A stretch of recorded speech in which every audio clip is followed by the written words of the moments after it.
has publicly stated he has no intention of running Nairobi, emphasizing that the arrangement is about partnership, not power grab. Governor Sakaja has echoed the same sentiment, saying the cooperation is long overdue and necessary to unlock development, yet critics remain unconvinced. Why the suspicion? The core concern is whether this deal amounts in practice to a quiet transfer of county powers to the national government.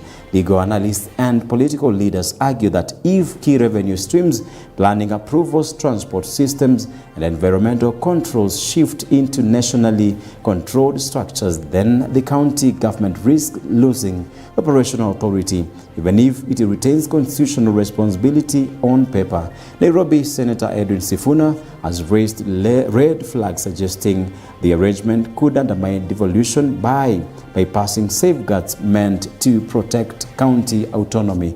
Critics question, was there sufficient public participation? Did the county assembly fully scrutinize the agreement? Does the structure of the implementation committee tilt power toward national appointees? These questions have already found their way to the courts, where activists are challenging the legality of the pact, cooperation, or control. Supporters of the deal argue that Nairobi's problems have outgrown county capacity, and the city struggles with mounting debt, aging sewer systems, clogged drainage, poor garbage management, and chaotic transport networks. As Kenya's capital and economic nerve center, Nairobi carries national significance. Proponents say the national government has a financial muscle and institutional capacity to stabilize the city faster than the county alone. They frame the deal as pragmatic governance. Opponents, however, warn of a slippery slope. If Nairobi, the capital, can have its core functions effectively centralized, what stops similar arrangements elsewhere? Would that weaken the spirit of devolution established in 2010? The political undercurrent beyond governance, there is politics, and Nairobi is not just another county, it is the country's political battleground. Stability in the capital matters to both government and opposition forces. Any disruption, including impeachment battles or administrative paralysis, could ripple into national politics. This is where observers are watching closely. Is the deal a lifeline for Sakaja's administration? Is it a strategic move by the president to ensure tighter control over the capital, or is it genuinely about rescuing a struggling city? The central question: the 80 billion framework promises transformation, but the public wants clarity. If this is cooperation, why does it feel like consolidation? If it is partnership, why the urgency and legal challenges? And if both leaders insist nothing is being taken away from the county, why are so many alarm bells ringing? That is why the question resonates so strongly tonight. Who is fooling who? Is Nairobi being saved or subtly restructured? For now, the courts will weigh in, political temperatures will rise, and residents of the capital will watch carefully, because at stake is not just a deal, it is the future of a government in Kenya's capital city. And that is part one of Nairobi at the Crossroads.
Nairobi, the capital of Kenya, stands at a defining moment.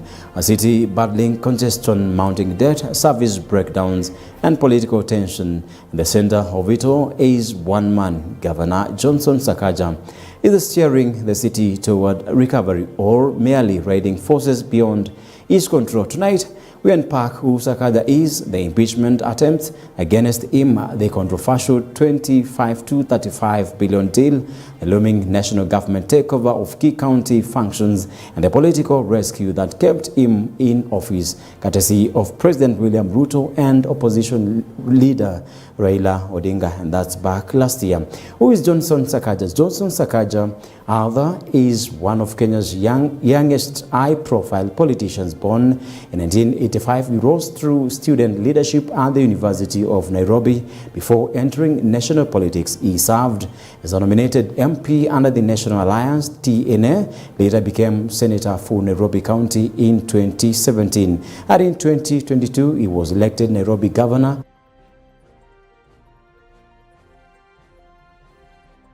Nairobi, efficient services, better infrastructure, digitized revenue collection, and youth empowerment. But governing Nairobi is no small task. Nairobi generates nearly 60% of Kenya's GDP, yet it struggles with chronic traffic jams, garbage crisis, flooding, informal settlements, health facility shortages, and deep financial strain. The question quickly became, could Sakaja manage a city that has overwhelmed many before him? The first impeachment storm and the political rescue in 2023, murmurs of impeachment emerged from sections of the Nairobi County Assembly. Accusations ranged from alleged procurement irregularities to disagreements over revenue collection systems and waste management contracts. However, the impeachment push collapsed before reaching full momentum. Political observers noted that Sakaja survived largely due to a national-level intervention.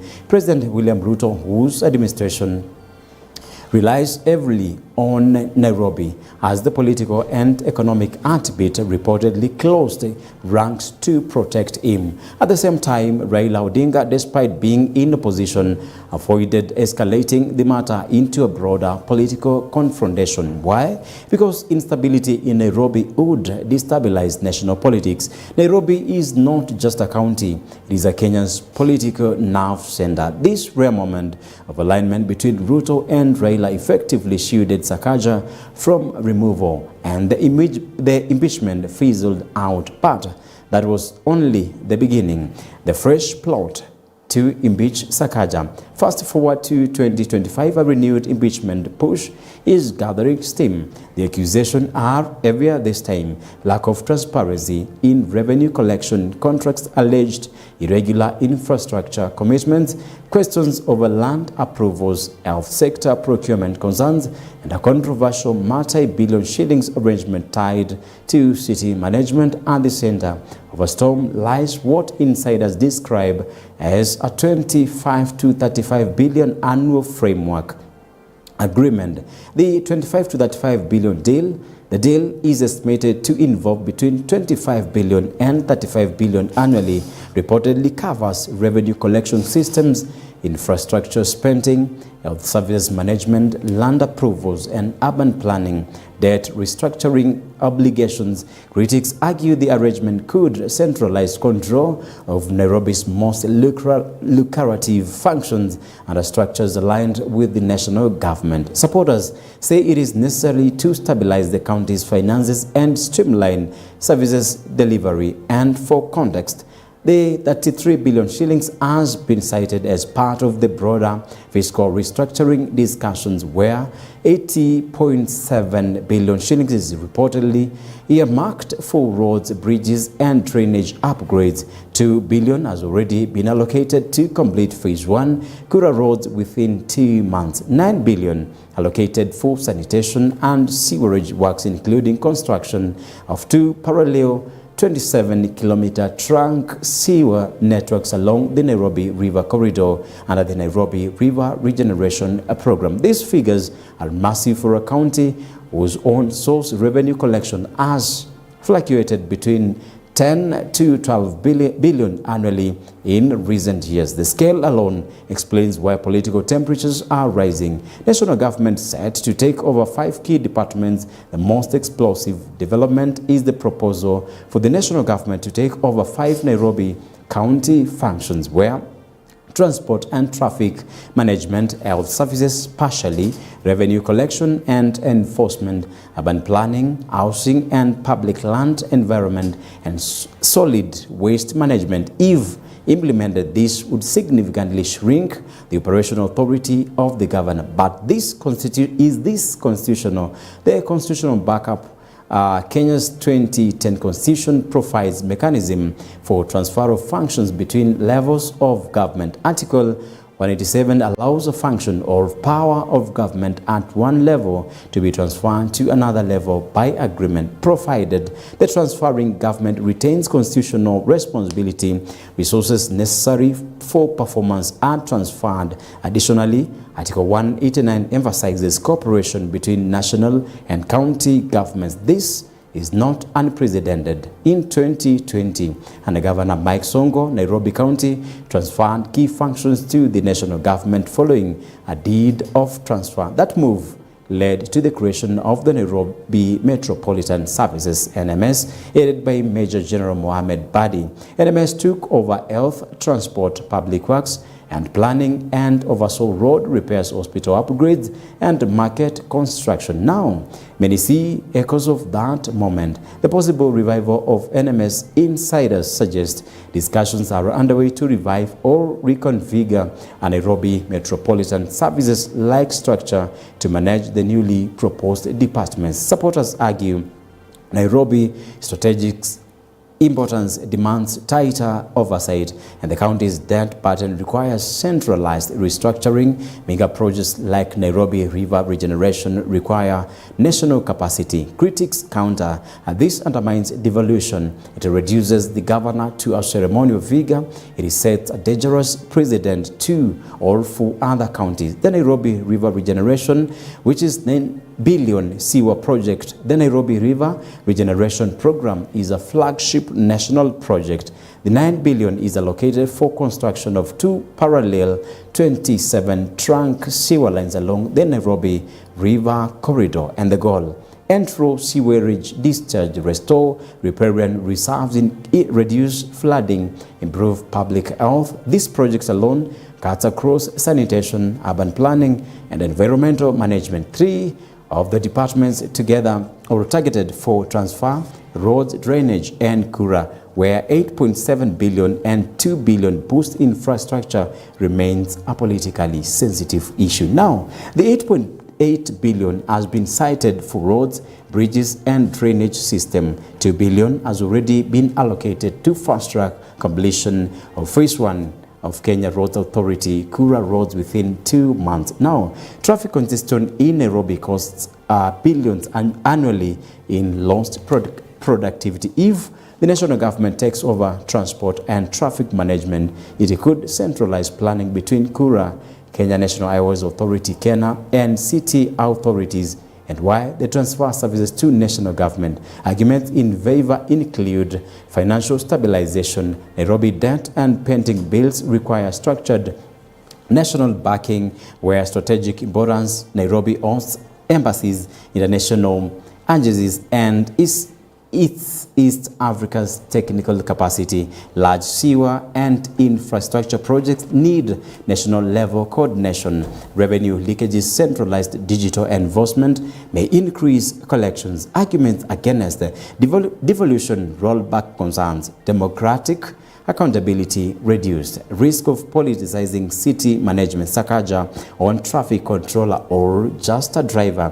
If the 5 departments are transferred, Sakaja's core authority shrinks dramatically. He would remain governor constitutionally, but operationally: transport, revenue, urban planning, health, environment. These are the engineers of city governors, or the engines, and without them, critics argue he becomes more of a ceremonial administrator than executive manager. Yet, supporters say cooperation with national government would or could allow him to focus on social programs youth employment and service coordination, the political chessboard, and the renewed impeachment effort must be understood in a broader political context. President William Ruto cannot afford instability in Nairobi ahead of future electoral cycles. Raila Odinga remained influential in the city's political landscape.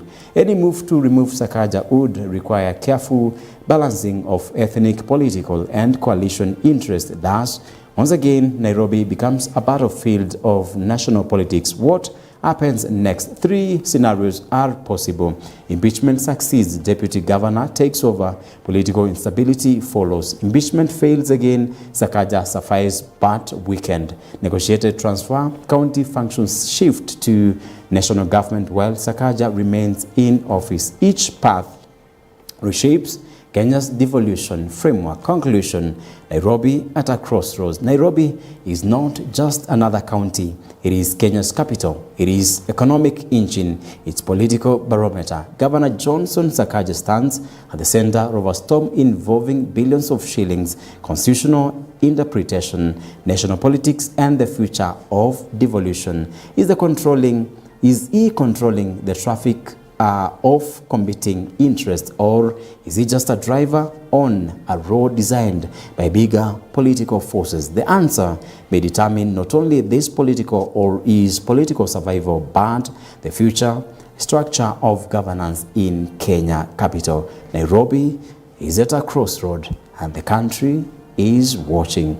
Coming up next, JKS Thursdays.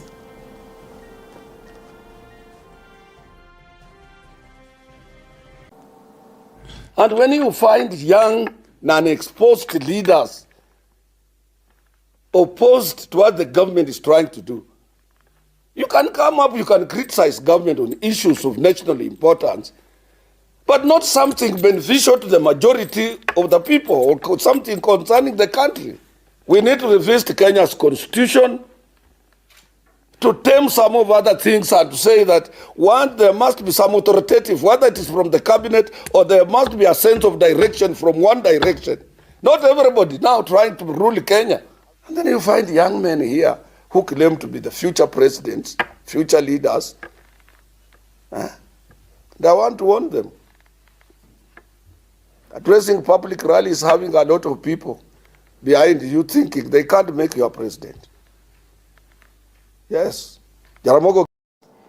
Moving on to a different story, Maendeleo Chap Party MCCP leader and Labour and PS Special Programs Cabinet Secretary Alfred Mutua says he will not fold the party. Speaking during the burial of former Machakos Mayor Timothy Wambua at Kitilu Primary School in Kadhiani, Machakos, Moa emphasized that MCCP will fully participate in the upcoming 2027 general elections, noting that it will field candidates for all elective positions. Although MCCP is working with President William Ruto's United Democratic Alliance UDA coalition, Moa stated that the party will not merge with UDA, affirming that it maintains its own platform and strategy as it seeks to engage voters.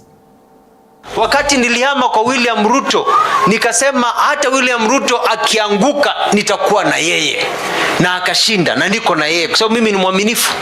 And I'm loyal to William Ruto the same I was loyal to Mwai Kibaki and others, because loyalty in politics is important. Si kuwa uko na msimamo hapa na hapa na hapa na hapa, very convenient, it's a matter of convenience. You need to be loyal. And on a sad note, more than 1,000 traders at Githurai Market are counting heavy losses after their stalls were demolished overnight in an operation by the Kenya National Highways Authority to pave way for the construction of bus bays, hours after traders staged protest against the planned exercise. The traders say the demolition has abruptly cut off their only source of income, pushing their families into hardship. Although Kenya had issued a 7-day notice to vacate, the traders accused the government of failing to provide alternative trading spaces, claiming that authorities have broken promises to end forced demolitions. Tensions remain high with a heavy police presence reported in the area amid fears of fresh protests along the Thika Super Highway. Okay. Wakatupea muda kiasi juu hata kulingana na venye economy ya Kenya iko very low economy. Kwa hivyo wakatupea muda kiasi tukaekae huku tuweze kuendelea na kazi huku. Juu hakuna mahali watu wengi wanaenda. Hakuna kitu niko nayo, hii ni hasara tupu. Tuliambiwa tunaenda Singapore, sasa saa hii tunaenda Russia. Hata afadhali wakatutafutia kazi tuende huko Russia ukufe ukitafutia watoto kuliko kukufia kwenu na hakuna kitu unapata, ni hasara tupu. Unaambilia watu utawapatia alternative penye wataenda kufanyia biashara zao, na kabla hujawapatia hiyo alternative unakuja kuwafanyia hii madhara. Moving on, the Parliamentary Education Committee has issued an ultimatum to the Teachers Service Commission to release all certificates for students who have completed their education in schools. Committee Chairman Julius Meli said many school principals still retain certificates despite the President's orders to the principals to release these certificates. The committee chairman says the government has already covered examination fees. They have also called out Education PS Julius Bitok for being incompetent in the execution of his duties in the ministry. So we really want all those certificates be released to parents or to students, to their owners. And no time should the principals retain the certificates again. Thank you so much. I think our members are meeting is over. Thank you, Teacher Service Commission. We'll expect you to give us your wish list on the issues that are giving us the gaps. Members, let's remain. So I want to take it out that the PS has a very low opinion on the matters of the House, and this committee should actually sanction him and impose the greatest penalty possible. And this matter, recently in Naivasha, you had none other than the majority leader actually say that the PS was clueless. He had a reason why he said so.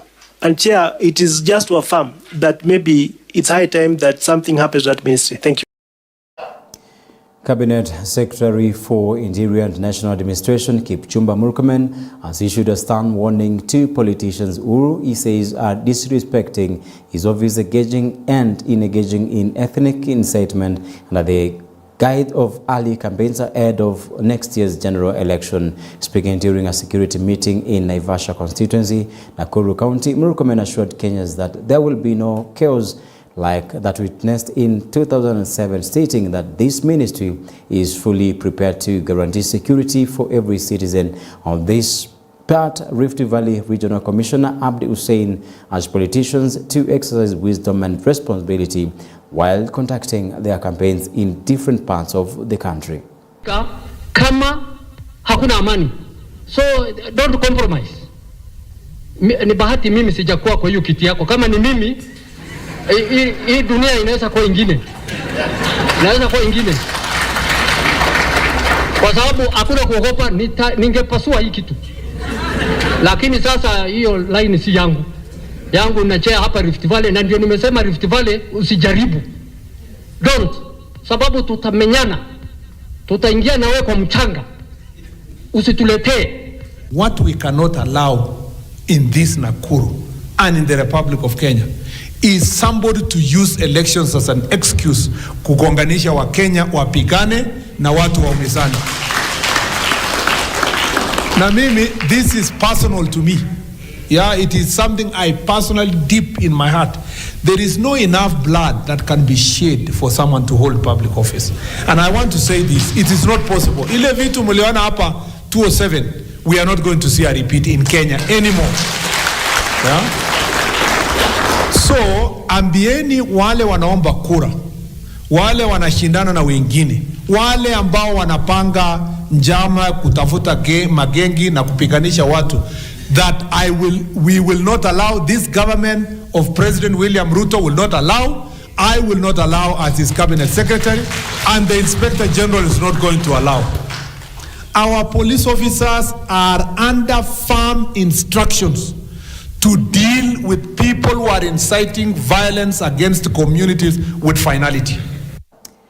Cabinet Secretary for Special Programs Geoffrey Ruku visited Elangata, Ewas in Kajiado West constituency to assess the ongoing drought situation and oversee the distribution of relief aid to affected families, most of whom largely depend on livestock for their livelihood. Addressing residents during a public meeting, Ruku assured them that the government has put in place firm strategies to address the effects of climate change and recurring drought in order to protect Kenyans from the devastating impacts of prolonged dry spells. During the visit, the CS was accompanied by local administration, officials and community leaders, and held discussions with residents who have been severely affected by the prolonged drought caused by a significant shortage of pasture in various parts of Kajiado West.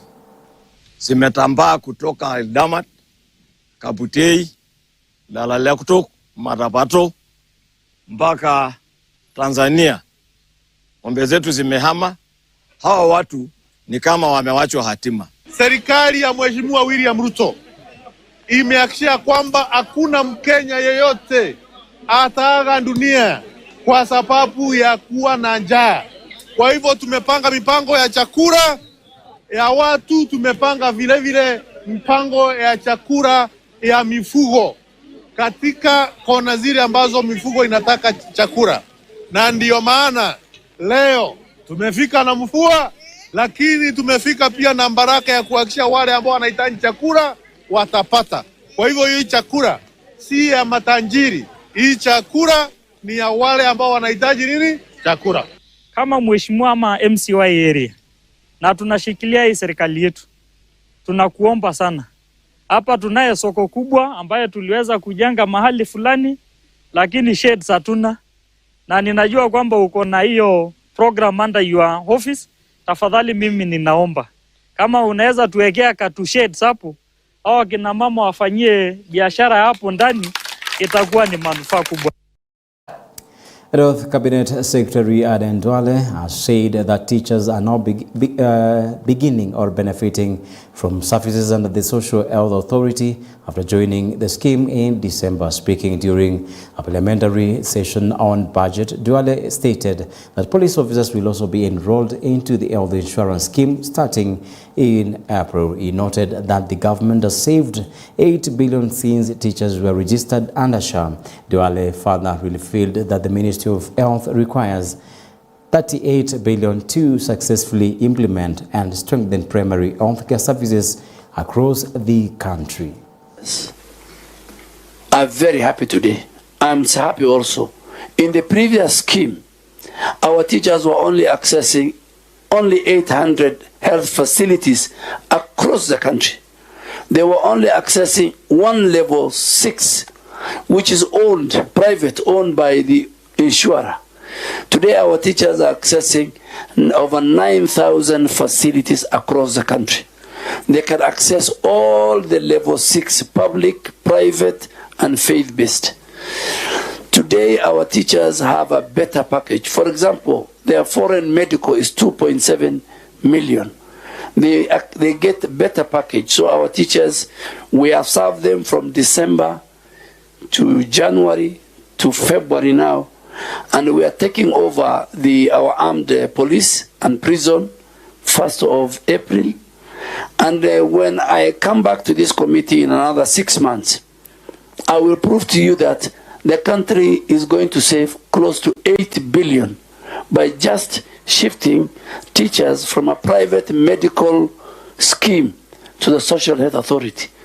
They're getting more package, better served, more facilities, and we will save as a country. And I want to go on record, we will save close to 7 to 8 billion. So interesting for that story from Duale that they've saved 8 billion shillings. They need 33 billion to make sure this scheme is working. So interesting to be in this country. Moving on, Embu Senator Alexander Mondigi has called on the opposition coalition to cancel the national protest scheduled for Friday over alleged police brutality and instead embrace dialogue. The demonstrations were planned following claims that no action had been taken against those responsible on attacks that occurred during a church service in Othaya, Nyeri County, which was attended by opposition leaders including former Deputy President Rigathi Gachagua. Speaking during a burial ceremony in Igumori, Beare South constituency, Senator Modigi said past experiences show that protests often turn violent, leading to destruction of property and loss of lives. He emphasized that grievances can be addressed through dialogue without resorting to street demonstration. The senator urged the opposition to explore alternative ways of presenting their concerns, including waiting to Inspector General of Police Douglas Kanja in order to find a lasting solution instead of ordering a protest. Mambo ya maandamano haitatusaidia na mambo ya vita haitatusaidia, kwa sababu ndume mbili wakipigana nyasi inaumia, na nyasi ni wale watu walitupatia kibarua wa kipindi hii ya miaka 5. Wale watu wa mlengo wa kukataa kila kitu, tunataka tuseme wataandamana lakini watafanya mambo mabaya, na saa nyingine wakati maandamano iko vijana ama wezi wanaingia huko ndani na watu wengi wanauawa, vijana wanatandikwa, pia hata vitu inaharibiwa. Kwa hivyo mimi siungi mambo ya maandamano.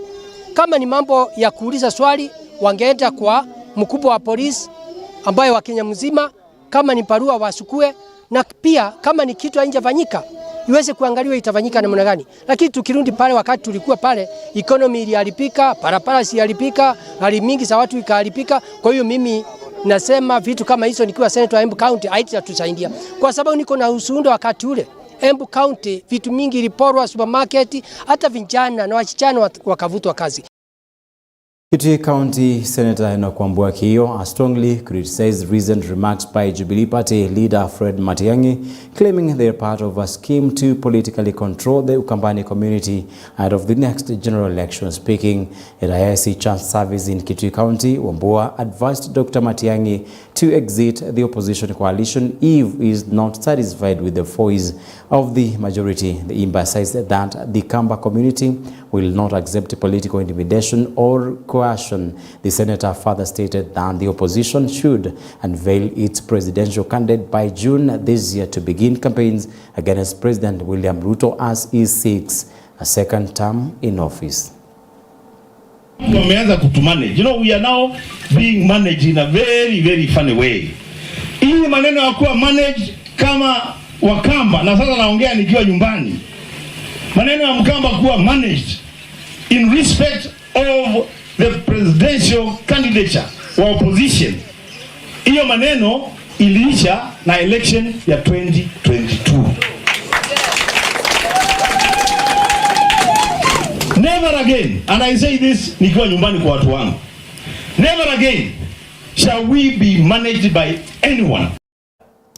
And that story from Kitui County gives JKS, that's the first break. We're coming back. As Thursdays on EBN TV, and we moving on. And a section of women leaders from Meru County have publicly declared their support for Deputy President Kithure Kindiki, insisting that he should retain the position as the country heads towards the 2027 general election. Speaking in Meru Town, the women leaders also urged Oburu Oginga and members of the Orange Democratic Movement (ODM) to stop engaging in early debate over the 2027 deputy presidential seat. They stated that as women from Meru County, the family stand behind Professor Kithure Kindiki and fully support his continued service as deputy president. Additionally, they advised ODM to focus on strengthening its internal and external party structures before expressing interest in the deputy presidency. Kama wa Meru tunakuja kusema Kindiki ni mmoja wetu, lakini anafanyia Kenya kazi. Tunamwambia ya kwamba aendelee na kazi yake ya kufanyia Wakenya kazi, asistuliwe na wenye wanazunguka huku wakipiga kelele. Sisi kama wamama tuko na yeye na tutamchunga, kwa sababu uchungu wa mwana aujuaye mzazi. Kwa hivyo sisi tuko hapo na tunasema Kindiki aendelee. Sisi atufurahi tukiwa wa Meru, aswa sisi wa mama atufurahi kabisa, na tunataka kuambia wale wengine wa ODM, mkitaka kupanga serikali yenu, acheni kiti ya kwanza ya president, acheni ya pili ya deputy president, pangeni foleni nyuma. Na tunasema hakuna tofauti ya Tharaka na Meru. Sote ni watu moja. Na Kindiki afike Nairobi lazima apitie Meru. Ama kuna njia ya kutoka Tharaka akienda Nairobi?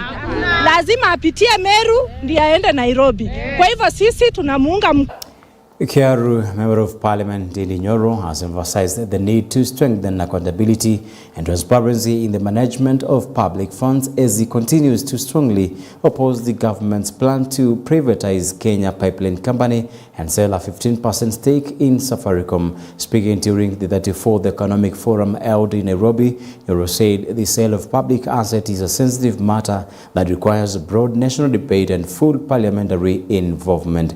He warned that without sufficient transparency, the county risks losing key strategic resources that have supported the economy for many years. Nyoro noted that Kenya Pipeline Company is a strategic institution that significantly contributes to government revenue through transportation and storage of petroleum products, while Safaricom remains one of the most profitable companies in the country. And according to him, any decision to sell shares in such entities must be accompanied by detailed explanations regarding the reasons for the sale, the true valuation of the assets, and a clear plan on how the proceeds will be utilized. Government has to revisit this transaction. And Vodacom, which is the parent of the buyers buying Safaricom, if there is any deal you have done with any government official which is making Kenya lose over 100 billion, you are going to take the burden. The directors of Vodacom, I said, I'm waiting to see their response. Because I'll give Kenyans their phone numbers. If government cannot speak for us in the sale of Safaricom, Kenyans will directly speak to the directors of Vodacom, including the chairman and the CEO. Because there is no way I'll be here as an MP and as a leader. I have experience in the stock market. I know people are taking advantage of Kenya, and people tell me, oh, for political decency, you can't do that. Political decency when Kenya is losing 100 billion. What's I? On a sad note, a 35-year-old man who lost last month confessed to killing a 7-year-old girl, Tamara Blessings, has been sentenced to death by a Nyeri county. The man, identified as Nicholas Julius Macharia, received the death penalty after admitting to committing the crime in Witemere, Nyeri County, on the 24th day of last year. While appearing before the court, Macharia claimed that he committed the act after being influenced by evil forces. Pain suffered by the minor cannot be fathomable. It is beyond human understanding. Describing the convict as a beast will be an understatement. God is unable to discern any role played by the devil.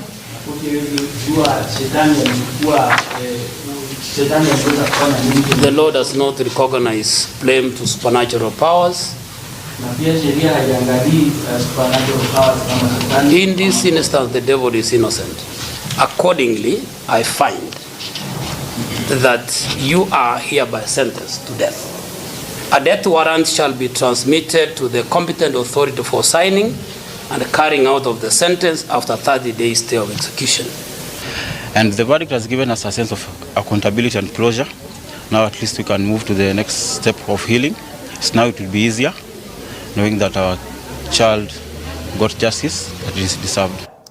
And we need to avoid evil forces and spirits that may force you into doing something dangerous and later you regret of what you did. Now, bad story, but kind, interesting. Now, the Law Society of Kenya, LSK, is holding its elections today across the country, with voting ongoing at designated polling stations as lawyers turn out to elect new officials who will steer the society's affairs. Among those vying for the position of LSK President are Peter Wanyama, Charles Kanjama, and Mwaura Kabata. The official campaign period ended yesterday to pave the way for today's vote. The exercise is being conducted by the Independent Electoral and Boundaries Commission, IEBC, and involves approximately 18,000 lawyers nationwide. Winners are expected to be announced later today once the voting process is completed.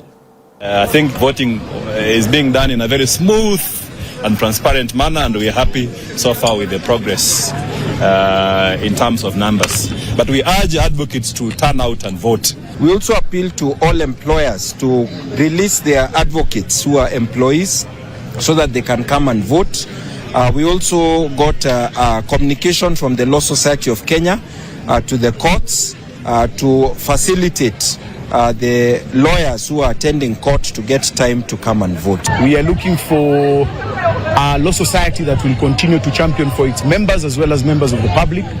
We are also heading into a national election cycle in Kenya where we will require a law society that can speak about electoral reforms as well as electoral preparedness. We want strong leaders for the Law Society of Kenya, leaders who are going to deliver matters public interest, leaders who are going to ensure that the judiciary is not corrupted, leaders who are going to ensure that the executive arm of government is kept under check.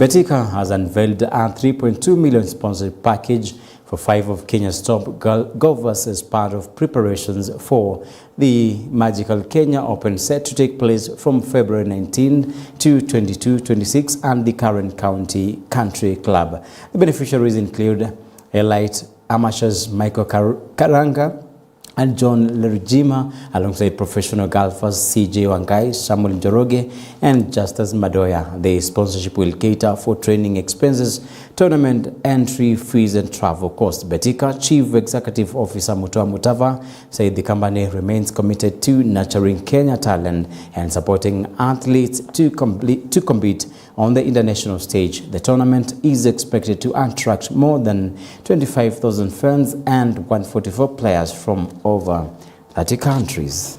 Performance coming up. It is a very good opportunity for us amateurs to come and compete with the pros. I think in our KAGC that we are used to, we compete against 3 of us, Regilma, myself, and other 2. But now here there is a lot of competition, competing with, you don't know even who you are competing with because everybody is good. So you are playing against the cause, not playing against anyone.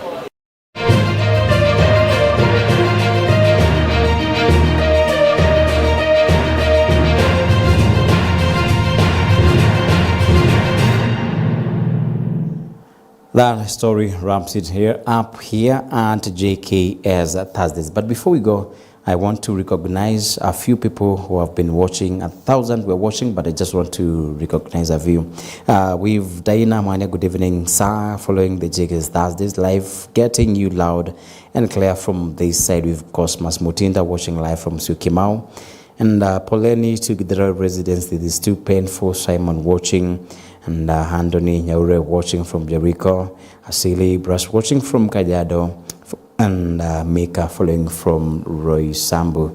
Just but a few have mentioned who are just following this bulletin. Remember, you've been watching JKS Thursdays on EBN TV.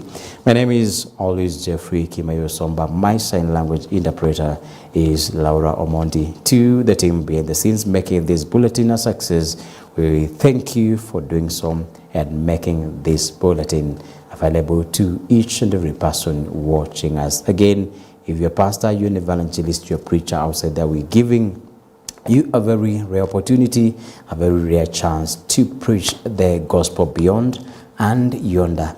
By doing what? Subscribe with only 5,000 shillings annually. Then every time you have a 30-minute sermon, you'll be paying 1,000 Kenyan shillings. We need to complete the commission that we have given in the book of Matthew. The whole of the team, we are wishing you a good night. Till tomorrow, may God bless you.